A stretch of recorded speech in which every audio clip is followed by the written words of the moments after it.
a lot of people who end up becoming chairs of race networks or any other ERG group is voluntary role. Quite often they may not have as enough experience of being a chair. So how do people go about building these skills? Because they're quite crucial to make that work succeed. Yeah, you're right, Javid, about getting those skills, particularly if it's the first time you've been a chair. How do we develop? And some of this is going to sound very basic, but it really does work.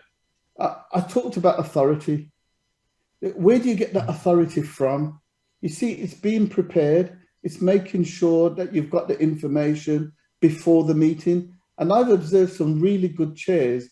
What you don't know that's happening behind the scenes is that they've been briefed really well by a company secretary or a chief executive, and they've had meetings with executive team in advance of the meeting. So they're really clued up on the agenda. That authority comes from the preparation. So make sure you're prepared and practice the running of the meeting in advance of the meeting, just like you'd practice in any other area. If we were doing public speaking, go through the agenda, try and find out what the key things you think are going to come up, and then rehearse them with your colleagues by asking questions, by making sure you've got the answers that you want to get, even before the meeting. All of that will give you the confidence to be authoritative in the meeting.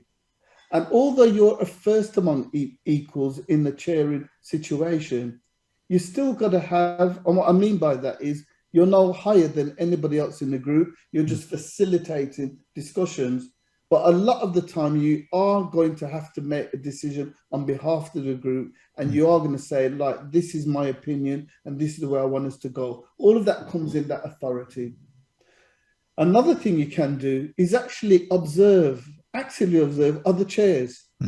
So don't just be in the meeting as a part of the meeting. And you can also go online and look at meetings that are publicly online in a number of different organizations like the NHS. Will make sure you've got meetings that are chaired that you can get in the public domain.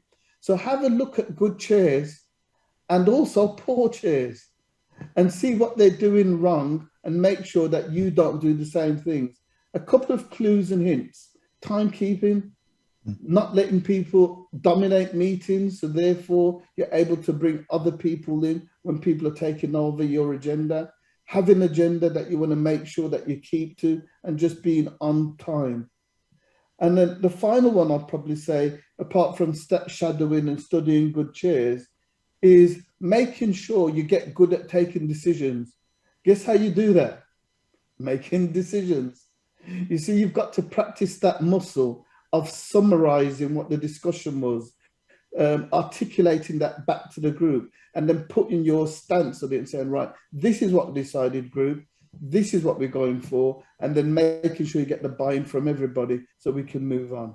So hopefully a few little tips there to help you to develop your chairing skills.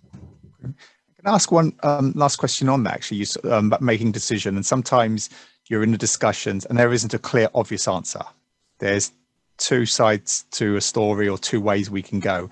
How do you, especially if you're relatively new to chairing, how do you manage, let's say, making a decision that makes you feel uncomfortable? Yes, so that's a really good question about what do we do about decisions which mean that you're uncomfortable, because it may be 50-50 sometimes. You're not 100% sure what is the right decision. And link back to what I said about just making decisions. The one thing the chair should have that most of the other members of the group may not have is that overall purpose and vision of the group. It's that interaction with all of the members of the group individually that you've done before the meeting, that you've done in the meeting.